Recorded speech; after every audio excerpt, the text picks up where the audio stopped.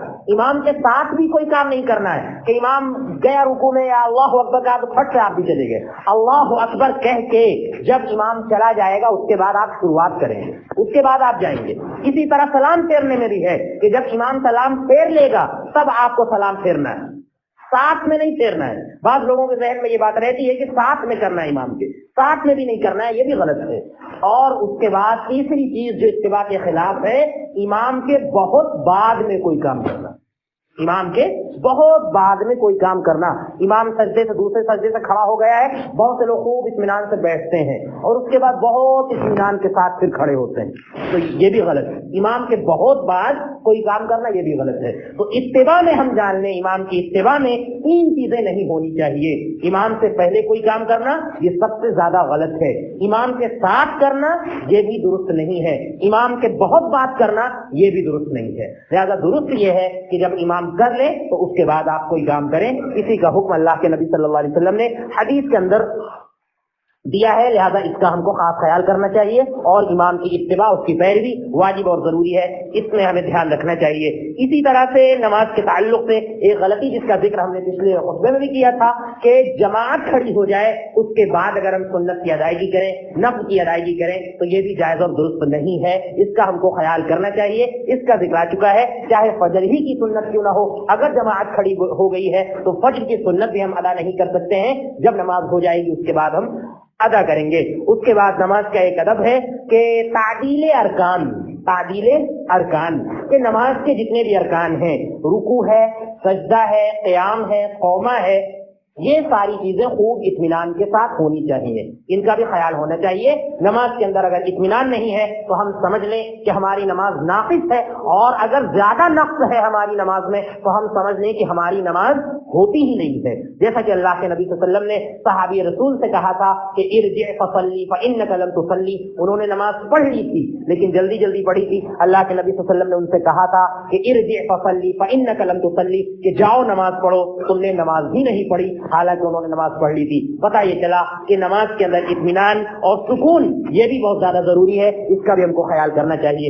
ایک غلطی نماز میں اوپر کی طرف دیکھنا، آسمان کی طرف دیکھنا، یہ چیز شاید اللہ کے نبی صلی اللہ علیہ وسلم کے زمانے میں بھی پائی جاتی تھی. اس لیے آپ صلی اللہ علیہ وسلم نے کہا تھا کہ ما بال اقوام، لوگوں کو کیا ہو گیا ہے کہ لوگ نماز کی حالت میں اپنی نظروں کو آسمان کی طرف اٹھاتے ہیں. ان کو ڈرنا چاہیے کہ کہیں اللہ تعالیٰ ان کی آنکھوں کو نہ اچک لے. اللہ تعالیٰ ان کی آنکھوں کو اچک لے گا، آنکھیں ان کی ضائع ہو جائیں گے ایسا کرنے سے.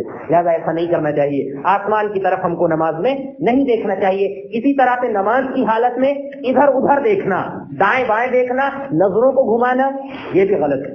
نظروں کو گھمانا نماز میں، دائیں بائیں دیکھنا، یہ بھی غلط ہے. اس تعلق سے اللہ کے نبی صلی اللہ علیہ وسلم سے پوچھا گیا کہ اے نبی صلی اللہ علیہ وسلم، نماز کی حالت میں جو لوگ ادھر ادھر دیکھتے ہیں، نظریں ادھر ادھر کرتے ہیں، یہ کیا ہے؟ تو آپ صلی اللہ علیہ وسلم نے فرمایا یہ شیطان کی ایڑ ہوتی ہے. شیطان اس کے ذریعے سے بندے کی نماز کے ثواب کو اچکنا چاہتا ہے، ختم کرنا چاہتا ہے. لہذا اسی لیے وہ وسوسہ ڈالتا ہے، دماغ میں تمام طرح کے خیالات ڈالتا ہے اور نظریں ادھر ادھر کرواتا ہے تاکہ بندے کی نماز ضائع ہو جائے اور اس کا ثواب ختم ہو جائے. لہذا اس کا بھی ہم کو خیال کرنا چاہیے کہ ہم نماز کی حالت میں ادھر ادھر نہ دیکھیں، بلکہ ہماری نگاہ جو رہے وہ سجدے کی جگہ پر رہے، نیچے نگاہ رہے، ادھر ادھر ہماری نگاہ نہیں ہونی چاہیے.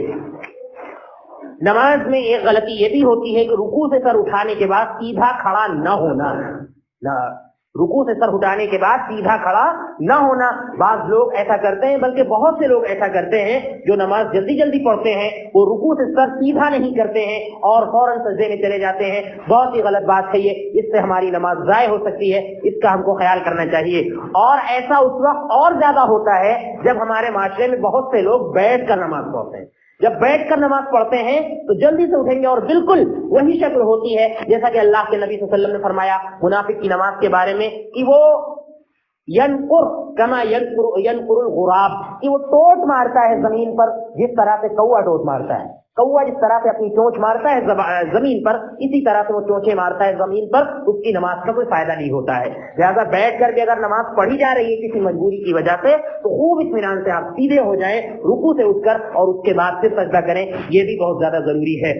اور اسی طرح سے جب ہم سجدہ کرتے ہیں، سجدے کا صحیح طریقہ اللہ کے نبی صلی اللہ علیہ وسلم نے بیان فرمایا ہے کہ امرت ان اسجد علی سبعۃ اعظم، اللہ کے نبی صلی اللہ علیہ وسلم نے فرمایا کہ ہم کو حکم دیا گیا ہے کہ ہم 7 اعضاء پر سجدہ کریں، ہم 7 ہڈیوں پر سجدہ کریں۔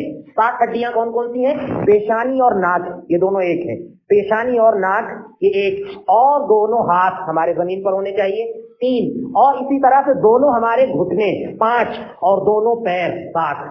یہ 7 اعضاء ہیں جن پر اللہ کے نبی صلی اللہ علیہ وسلم کو سجدہ کرنے کا حکم دیا گیا ہے۔ لہذا 7 اعضاء ہمارے زمین پر ہونے چاہیے، کوئی بھی عضو ہمارا زمین سے اٹھا ہوا نہ ہو۔ بعض لوگوں کے پیر کھڑے ہو جاتے ہیں، کبھی کبھی دیکھنے میں آتا ہے پیر کھڑے ہو جاتے ہیں، یا ایک پیر زمین سے کبھی کبھی اٹھ جاتا ہے، یا سجدے میں جانے کے بعد بعض لوگ پیر کو ہلا ہلا کر اٹھایا بھی کرتے ہیں، بعض لوگ دیکھنے میں آتا ہے۔ تو ایسا بھی نہیں کرنا چاہیے، ہماری ناک بھی زمین سے لگی ہو، ہماری پیشانی بھی زمین سے لگی ہو، ہمارے دونوں ہاتھ اور ہمارے دونوں گھٹنے، اور اسی طرح سے ہمارے دونوں قدم، اور قدم میں انگلیوں کا جو رخ ہوگا وہ قبلے کی طرف ہوگا۔ جب آپ جائیں گے سجدے میں تو انگلیاں گھوم جائیں گی اور ان کا رخ قبلے کی طرف ہوگا۔ یہ صحیح طریقہ ہے سجدہ کرنے کا۔ اسی طرح سے سجدہ کرنے میں بازوؤں کو بچھا دینا، بازوؤں کو بچھا دینا یہ بڑی بری شکل ہے۔ اللہ کے نبی صلی اللہ علیہ وسلم نے اس کو کتے سے تشبیہ دی ہے کہ نماز میں کوئی شخص اپنے بازوؤں کو اس طرح نہ بچھا دے زمین پر جس طرح سے کتا بچھاتا ہے۔ لہذا ہمارے ہاتھ کیا ہیں؟ پھیلے ہوئے ہونے چاہیے، اور یہ چیز زمین سے اٹھی ہوئی ہونی چاہیے۔ لیکن اس میں بھی اس بات کا خیال کرنا چاہیے کہ جب آپ جماعت میں ہوں آپ کو اٹھانا ہے وہاں پر بھی، لیکن ایسا نہ کریں کہ اتنا پھیلا دیں کہ یہ چیز بغل والے کی گھس جائے اور اس کو پریشانی ہو جائے، جیسا کہ بعض لوگ کرتے ہیں۔ تو یہ غلط ہے، اٹھانا ہے، پھیلا کر رکھنا ہے، لیکن بغل والے کا خیال کرتے ہوئے۔ تو یہ سجدے کا صحیح طریقہ ہے۔ لہذا ان آداب کا ہم کو خیال کرنا چاہیے، اور جو غلطیاں بیان کی گئی ہیں ان کا بھی ہم کو خیال کر کے ہمیں ان کی اصلاح کر لینی چاہیے، کیونکہ نماز کے تعلق سے بہت سی باتیں ہیں اور ساری باتوں کا ہم کو اہتمام کرنا چاہیے۔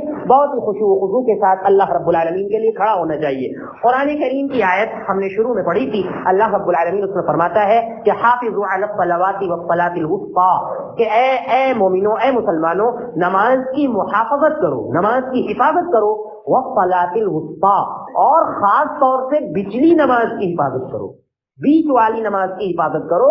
اور اللہ آگے کہتا ہے وقوموا للہ قانتین، اور اللہ تعالیٰ کے لیے بالکل فروتنی کے ساتھ کھڑے ہو، بالکل اطمینان کے ساتھ، خشوع و خضوع کے ساتھ، اور بہت زیادہ فارغ ہو کر اللہ رب العالمین کے لیے کھڑے ہو، قانتین۔ یہ اللہ رب العالمین نے حکم دیا ہے، لہذا اس سے بھی پتہ چلتا ہے کہ نماز کے اندر اطمینان کا ہونا ضروری ہے۔ آیت میں ذکر آیا کہ بچلی نماز کی خاص طور سے پابندی کرو، تو بیچ والی نماز سے مراد مفسرین فرماتے ہیں کہ اس سے مراد عصر کی نماز ہے، یہ بیچ کی نماز ہے، اور عصر کی نماز کی پابندی کرنے کا حکم خاص طور سے اسی لیے دیا گیا ہے کیونکہ اس وقت انسان کی تجارت زوروں پر ہوتی ہے، کام دھندا بہت زوروں پر ہوتا ہے، لہذا چھوڑ کر آ کر نماز پڑھنا یہ ذرا بھاری پڑ سکتا ہے۔ اسی لیے خاص طور سے ذکر ہے کہ عصر کی نماز کی خاص طور سے پابندی کرو۔ اور حدیث کے اندر، ایک حدیث کے اندر اللہ کے نبی صلی اللہ علیہ وسلم نے فرمایا کہ من صلی البردین دخل الجنہ، کہ جس نے 2 ٹھنڈی نمازیں پڑھی دخل الجنہ، وہ جنت میں ضرور داخل ہوگا۔ ٹھنڈی نمازوں سے مراد ایک فجر کی نماز ہے اور ایک عصر کی نماز ہے۔ ان دونوں ٹھنڈی نمازوں کی جس نے پابندی کی، اللہ کے نبی صلی اللہ علیہ وسلم فرماتے ہیں کہ ایسا شخص جنت میں ضرور داخل ہوگا۔ لہذا ان باتوں کا ہم کو خیال کرنا چاہیے اور نماز کے تعلق سے مکمل آداب کا ہم کو خیال کرنا چاہیے۔ انشاءاللہ اور بھی چیزیں جو بچ رہی ہیں، چھوٹ رہی ہیں، آئندہ خطبات میں ان کا ذکر آئے گا۔ اللہ رب العالمین ہمیں ان باتوں کو سمجھنے کی توفیق عطا فرمائے۔ اللہ رب العالمین ہمیں نماز کے تمام آداب کا خیال کرنے کی توفیق عطا فرمائے۔ اللہ رب العالمین ہمیں اطمینان و سکون کے ساتھ نماز کی ادائیگی کرنے کی توفیق عطا فرمائے۔ اللہ رب العالمین ہمیں نماز کے اندر تمام سنتوں کا خیال کرنے کی توفیق عطا فرمائے۔ اللہ رب العالمین ہمیں صحیح انداز سے طہارت حاصل کرنے کی اور وضو کرنے کی توفیق عطا فرمائے۔ اے اللہ، جب تک ہمیں اس دنیا میں رکھ، ایمان کی حالت میں رکھ، جب ہمارا خاتمہ ہو ایمان کی حالت میں ہو۔ آمین۔ وآخر دعوانا الحمدللہ رب العالمین۔